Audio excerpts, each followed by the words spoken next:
Coucou mes petits embryons, je vous fais cette petite vidéo, je ne sais pas combien de temps elle va durer, pour enfin régler une bonne fois pour toutes la question de l'égoïste que je suis de vouloir faire un enfant toute seule.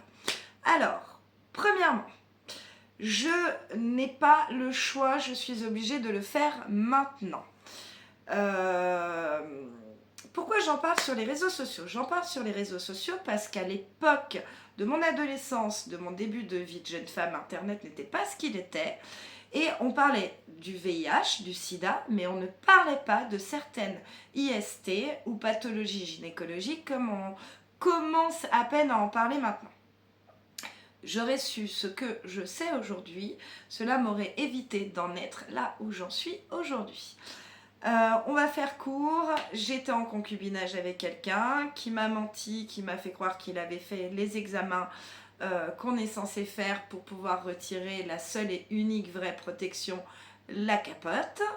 Et je ne lui ai pas demandé de voir les examens, il m'a assuré qu'il était bon, qu'il était clean et qu'il les avait faits. Plus jamais, c'est une erreur complète de ma part, je ne pensais pas qu'on pouvait mentir là-dessus. C'est de ma faute, j'aurais dû demander. Là, je ne m'en prends qu'à moi, c'est tout. Et j'ai reçu un petit appel téléphonique me disant Morgane, au téléphone en plus, très sympathique, il faut que je te dise, mon ex-femme est porteuse du papillomavirus, tu devrais faire des examens. Alors, il y a mensonge là-dessous, par-dessus ça en plus, mais le sujet de la vidéo n'est pas de vous expliquer comment fonctionne le papillomavirus. Je suis en train de vous en préparer une autre. Comment il fonctionne, comment il contamine, combien de temps ça dure ou pas, quels sont les effets extrêmes, jusqu'où ça peut aller, les conséquences, et le vaccin, etc. Donc, moi, on ne m'a jamais vacciné contre ça. Les enfants de ma meilleure amie le sont par le biais du collège. Et ce sont des jumeaux, garçons et filles. Les deux sont vaccinés. Parce que, bon, mais ça c'est pareil, faut que je vous en parle pendant que je vous parlerai vraiment du papillomavirus et du reste autour. Donc, je suis contaminée par... Effectivement, je fais des examens. Je suis contaminée par le papillomavirus ou HPV ou PVH. Ça dépend comment on l'appelle par moment. Le gynécologue, qui est mon gynécologue référent, qui se définit lui-même comme étant un vieux con, vieux jeu, et qui, là, je l'adore, c'est un vieux bougre, qui est proche de la retraite, mais qui est incroyable. Me détecte, à cause du papillomavirus, des cellules en début de dysplasie cancéreuse dans le début de mon col de l'utérus. Commençant un petit peu à me connaître, sachant mon désir de maternité, il me dit « Morgane, j'ai réfléchi à ton cas, tu devrais faire une PMA, un processus de procréation médicalement assistée monoparentale. S'il y en a bien une qui est saine d'esprit et qui est forte pour le faire, c'est bien toi. Tu y réfléchissais, donc je t'encourage à le faire, mais si tu le fais, c'est maintenant. » Parce qu'après ta grossesse, en sachant qu'il y a déjà tout le temps de gestation, les 9 mois, le temps de mettre en place le procédé, après ta grossesse, on fait des interventions chirurgicales pour t'enlever les cellules cancéreuses, la dysplasie cancéreuse. La dysplasie cancéreuse intervient, je ne sais pas si je vous l'ai dit, juste avant le cancer du col de l'utérus. À savoir que avoir ces cellules-là au niveau du col de l'utérus ne sont pas dangereuses pendant la grossesse. On découvre très souvent que des femmes enceintes ont ou le papillomavirus pendant leur grossesse, on le découvre, ou une dysplasie cancéreuse. On ne met pas un terme à leur grossesse pour autant. Et ce n'est vraiment pas, j'insiste, dangereux pour l'enfant. Il y a un cocon qui se met autour, qui protège le bébé, et d'autres pathologies peuvent effectivement atteindre l'enfant, mais ça n'en fait pas partie. Que vous dire d'autre? Alors voilà, je suis vraiment dans la prévention et l'information, c'est mon but de faire cette chaîne et cette communication sur les réseaux sociaux. C'est vraiment mon but de donner des informations, de faire de la prévention pour qu'il n'arrive pas à d'autres personnes ce qui m'est arrivé. Et si ça évite au moins à une personne que ça soit le cas, je serais ravie. Tant mieux, tant mieux. Une personne, c'est déjà beaucoup.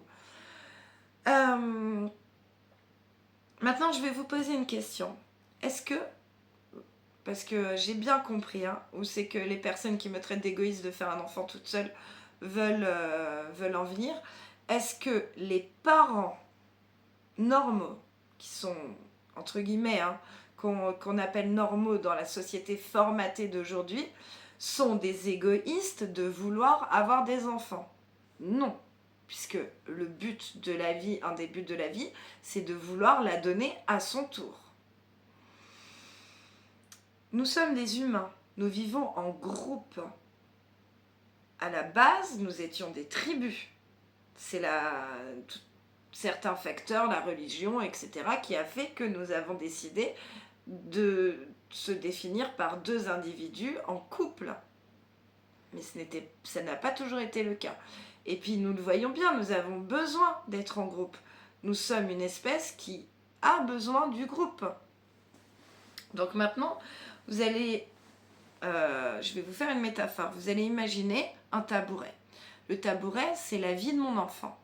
Ce tabouret, s'il a qu'un seul pied, il est bancal. Il ne peut pas tenir debout. S'il a 2 pieds, il est toujours bancal. S'il en a 3, il commence un petit peu à être stable. S'il en a 4, il est stable. Il peut rester assis sans problème, sans se casser la gueule. Je peux rajouter au tabouret de la vie de mon enfant autant de pieds que je veux pour son épanouissement personnel. Et plus il en aura, plus il sera stable. J'ai une maman qui est là, qui est incroyable, qui est une maman qui a sacrifié et dédié sa vie à ses enfants. J'ai une meilleure amie qui est là aussi. Je vais vous dire une chose et c'est la vérité. Ma meilleure amie et moi, on ne s'est jamais disputé. Jamais nous nous sommes engueulés.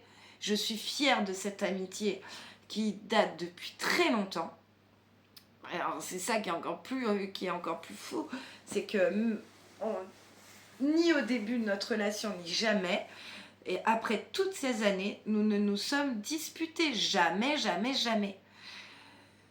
Nous avons déjà eu des divergences d'opinion, nous avons des débats, nous avons des désaccords, mais sans engueulade. Et ça, je le souhaite à tout le monde, mais je sais que c'est rare et précieux. Ensuite, j'aime pas dire ça, punaise, vous m'obligez à dire des choses, mais c'est pas grave, on va le dire une bonne fois pour toutes. J'ai une situation personnelle, financière, etc. J'ai toute une palette de facteurs, le cadre où je vis, la ville, village, tout qui fait que j'ai un cadre idyllique pour l'enfant. Vraiment. J'ai une chance incroyable, incroyable. Ensuite, je vois forcément dans mon processus de PMA, psychologue et assistante sociale. Par-dessus ça, afin d'accepter, entre autres, certaines choses, des traumas anciens, etc., j'ai entamé il y a longtemps une psychanalyse. Cette psychanalyse m'a beaucoup aidée au moment où j'ai appris que j'étais contaminée. Et qu'en plus, ça s'était transformé en début de dysplasie cancéreuse.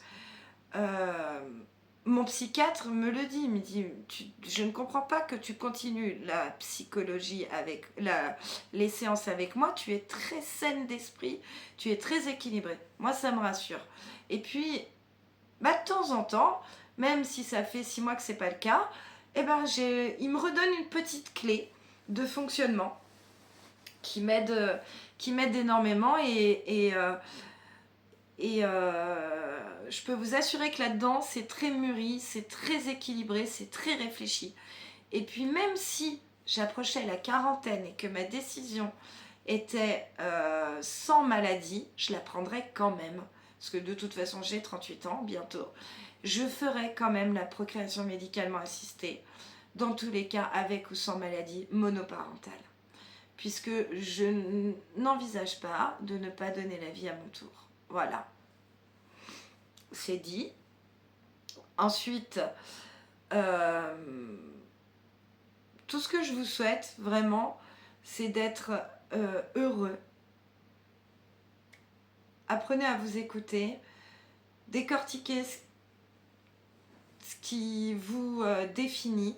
La meilleure des armes, c'est la connaissance.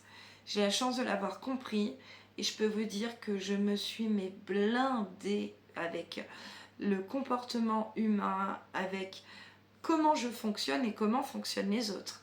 J'ai une bibliothèque ici qui est remplie de livres de psychologie, remplie.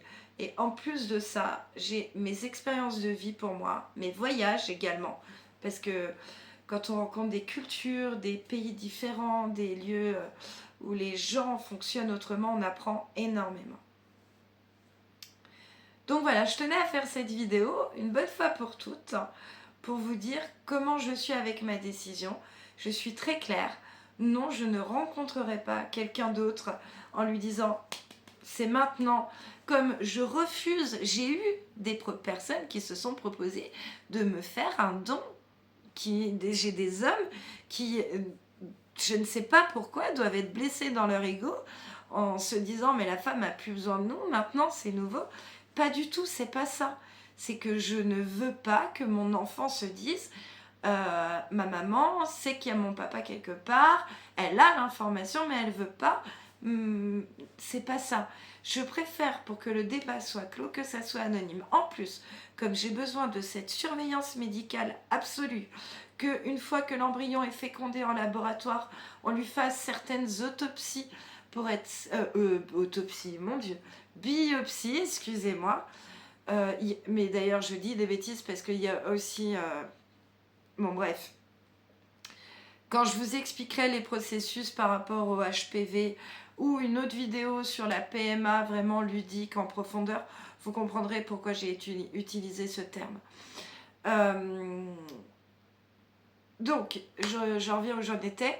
Une fois que j'ai cet embryon qui est fécondé, tous mes ovocytes vont être congelés. En plus, on va vérifier qu'il n'y a pas de possibilité dans les gènes, dans les chromosomes, etc., de maladies de trisomie, de maladies d'auto-immune, etc. On va mettre le maximum de chances de mon côté pour que ça soit l'embryon le plus sain possible, le plus costaud, et puis qu'on essaye de le faire qu'une fois et pas 2 fois.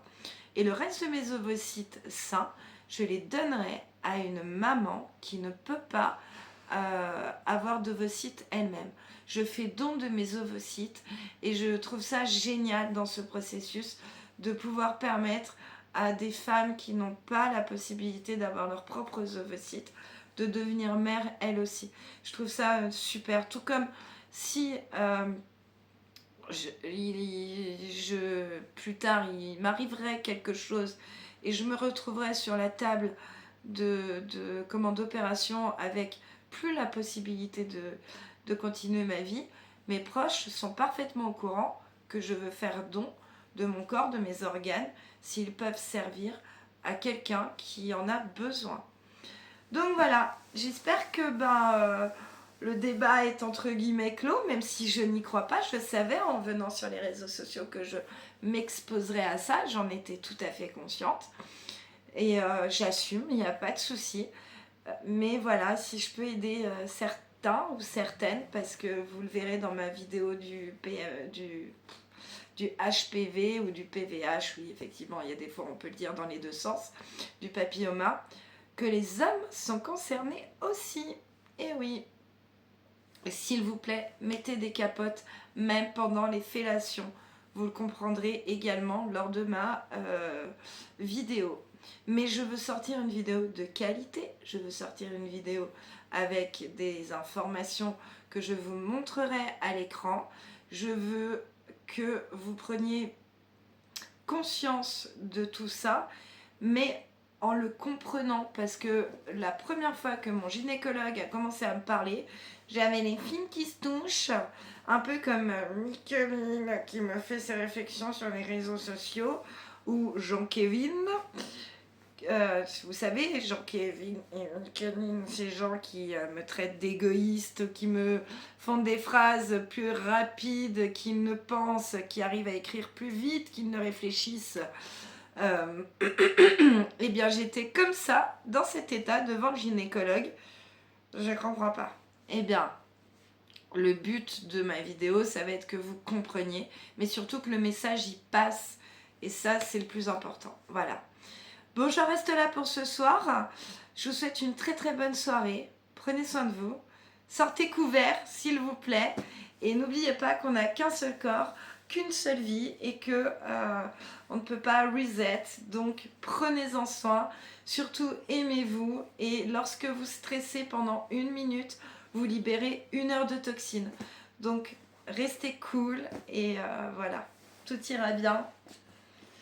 Voilà, je vous embrasse mes petits embryons. C'est tout pour ce soir. Bye.